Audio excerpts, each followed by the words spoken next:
Berkaitan dengan keputusan Presiden Prabowo yang memberikan abolisi dan amnesti kepada Tom Lembong dan Hasto, ini kalau kita mau melakukan satu kajian secara dialektik ya jujur itu nggak lepas dari kepentingan politik.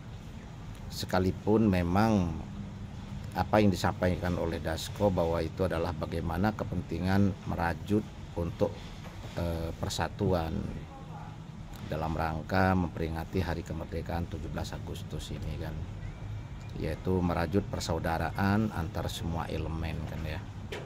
Tapi kan bisa jadi itu kan hanya sebuah argumentasi, tetapi kan ada komunikasi di belakang layar yang kita tidak mengetahui secara pasti apakah itu melalui utusan ataukah itu langsung antara Pak Prabowo dengan Bu Mega, antara Pak Prabowo dengan Anies Baswedan dan lain sebagainya kan. Tapi yang jelas itu semua nggak lepas dari kepentingan politik dan ini harus kita akui. Apakah kepentingan politik itu strategis atau tidak? Ya tergantung dari sudut pandang mana kita menilai. Kalau kita melihat dari sisi persatuan, ya memang bagus. Artinya bagaimana ini bisa melekatkan semua elemen, karena untuk membangun bangsa ini seperti yang selalu disampaikan oleh Presiden Prabowo, ini kan dibutuhkan kebersamaan, dibutuhkan persatuan. Tidak bisa membangun bangsa ini dengan sendiri-sendiri katanya. Tetapi terlepas dari itu, kita juga harus jujur bahwa ada kepentingan-kepentingan pragmatis lain juga yang berpotensi muncul. Contoh dalam kasus Tom Lembong misalnya, kan yang berpotensi mendapatkan panggung dengan berbagai statement, dengan sikap-sikap politik Anies Baswedan memberikan dukungan ya, karena Tom Lembong itu kan tim sukses dia pada saat itu. Nah ini kan seolah-olah kan berpotensi menciptakan panggung untuk Anies dalam kepentingan Pilpres 2029 ya, dan didukung oleh elemen-elemen masyarakat civil society ya, yang mendukung bahwa ada potensi ketidakadilan dalam proses hukum itu. Nah tetapi dengan keputusan abolisi dari Prabowo ini akhirnya memangkas potensi panggung politik untuk Anies Baswedan, karena akhirnya kita lihat bagaimana Tom Lembong begitu bebas mengucapkan terima kasih kepada Presiden Prabowo ya, dan itu sah-sah saja karena memang itu keputusan presiden. Itu hak prerogatif presiden kan memberikan abolisi. Terlepas sebenarnya ada kepentingan politik strategis di 2029 yang bagi Anies ini kan menjadi terpangkas, diamputasi oleh Prabowo. Sehingga potensi curi start yang bisa dilakukan Anies ya dengan mendirikan aliansi bergerak dan lain sebagainya, ini terpangkas, ini terpatahkan dengan keputusan abolisinya Prabowo. Terus yang kedua berkaitan dengan Hasto diberikan amnesti. Ini kita juga harus bijak dan cerdas bahwa kasus ini berbeda. Keputusan yang diberikan Hasto dengan Tom Lembong ini berbeda substansi. Hasto diberikan amnesti, berarti kan hanya diberikan pengampunan dari efek kesalahan yang dilakukan, yaitu hukumannya diberikan ampunan. Tetapi kan tidak dihapus. Artinya kesalahan dia dalam praktek suap menyuap untuk kepentingan memberikan ruang bagi Harun Masihu waktu itu untuk menggantikan posisi anggota dewan yang memang sah secara hukum menang dan diputuskan oleh KPU, itu kan berarti kan terbukti bahwa dia melakukan suap menyuap, melakukan gratifikasi, dan itu salah. Nah berbeda dengan Tom Lembong diberikan abolisi, ini kan dihapus semua. Jadi bahwa tidak ada potensi kesalahan, tidak ada bentuk kesalahan yang dilakukan oleh Tom Lembong karena kasus itu dihapus. Jadi ini berbeda esensi antara abolisi dan amnesti ya. Nah sehingga Tom Lembong ini memang secara sah dia bebas, dan semua proses atau hasil proses peradilan selama ini itu dianggap tidak ada, terhapus. Jadi dia tidak salah apa-apa. Nah kalau amnesti kan enggak, kesalahannya tetap diakui, keputusan hukum itu sah. Akan tetapi punishment-nya, hukumannya itu yang diberikan pengampunan. Nah, sehingga kan dari perbedaan ini kita bisa menilai bahwa proses peradilan yang dilakukan oleh jaksa penuntut umum dan hakim yang memutuskan itu menunjukkan ada ketidakjelian yang dilakukan oleh tim kejaksaan, ya, dan ada ketidakjelian juga dari hakim yang memutuskan.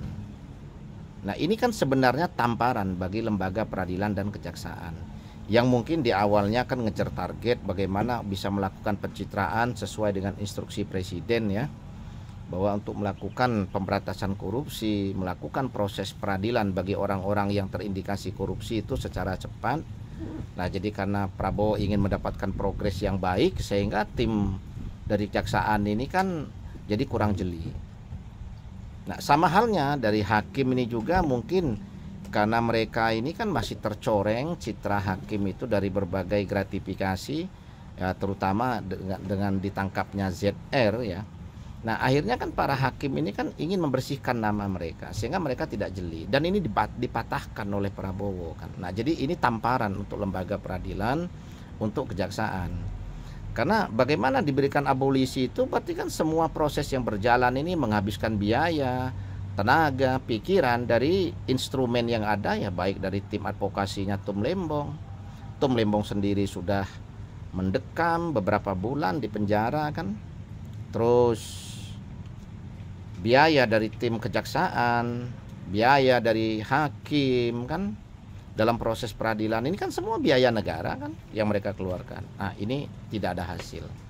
Nah, jadi ini menjadi catatan bagi lembaga kehakiman, ya, atau dari para hakim dan tim dari kejaksaan bahwa memang tidak sembarangan menentukan kasus korupsi, apalagi dalam hal ini menyangkut sebuah kebijakan dari pembantu presiden. Nah, yang jelas itu memang tidak ada indikasi bahwa Tum Lembong mendapatkan gratifikasi, tidak ada niat jahat dari dia kan. Nah, jadi akhirnya itu dipaksakan dan berakhir seperti ini. Endingnya kan tidak baik. Nah, tetapi secara politis ini dilakukan Prabowo ini sama halnya memangkas panggung politik yang arahnya diciptakan untuk Anies di tahun 2029. Nah, tapi kalau untuk Hasto ini ada azas pemakluman.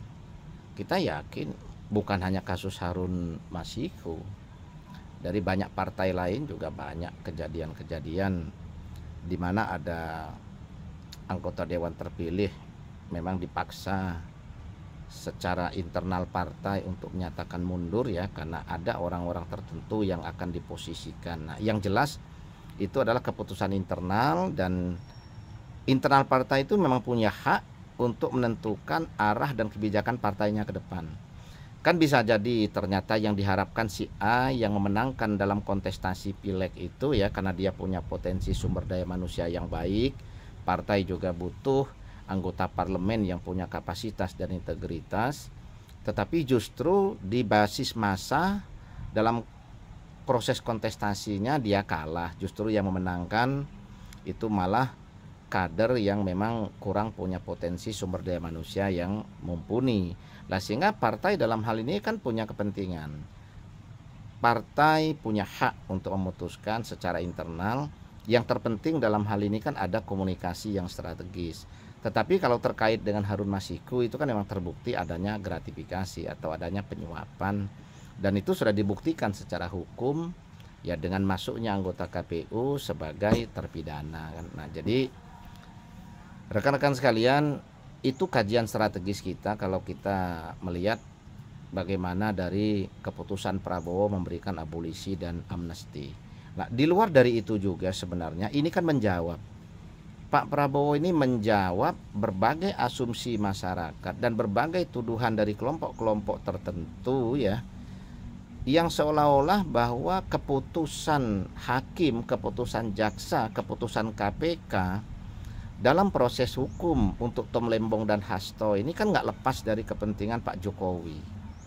Dituduhkan bahwa ini ada intervensi penguasa, ada intervensi kepentingan politik, dan narasi itu dibangun oleh banyak elemen, terutama dari kelompok-kelompok yang ada di belakang kedua orang tersebut, kan seperti itulah. Ini juga dijawab oleh Pak Prabowo bahwa nggak ada itu intervensi Pak Jokowi. Nah, buktinya bagaimana? Buktinya komunikasi politik Pak Prabowo tetap baik sekalipun dia mengeluarkan keputusan abolisi dan amnesti.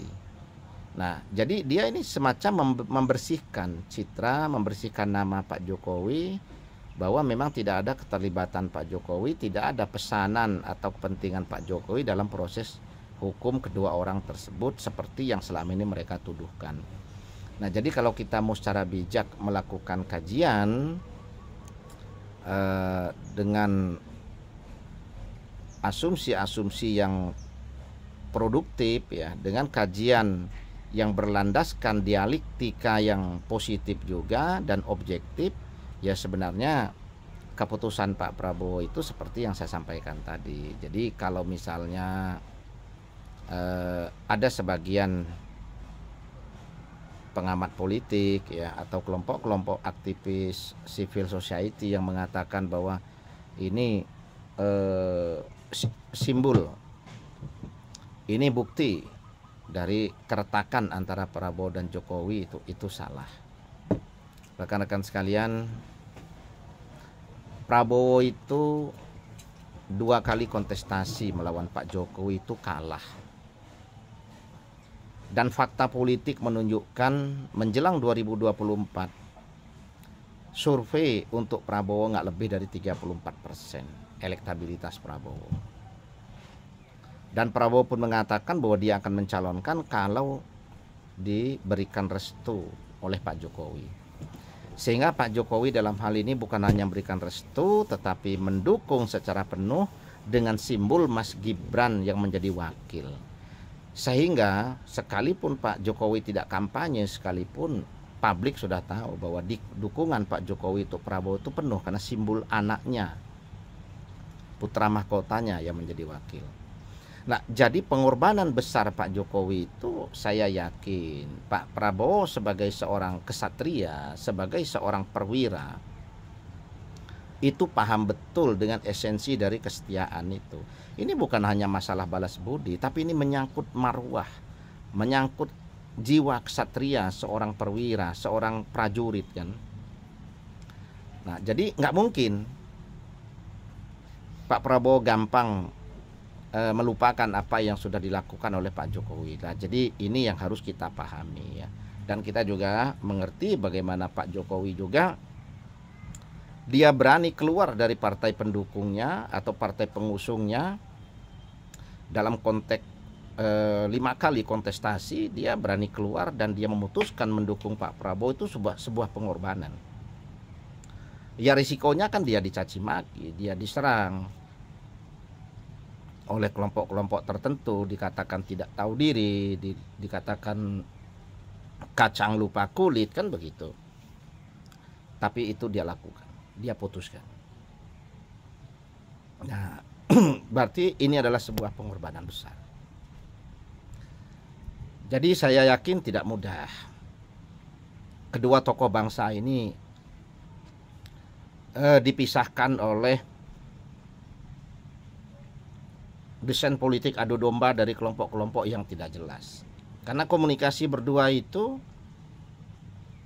komitmen antara Prabowo dan Jokowi itu sudah komitmen kejiwaan untuk kepentingan bangsa dan negara ini, bukan hanya untuk kepentingan pragmatis.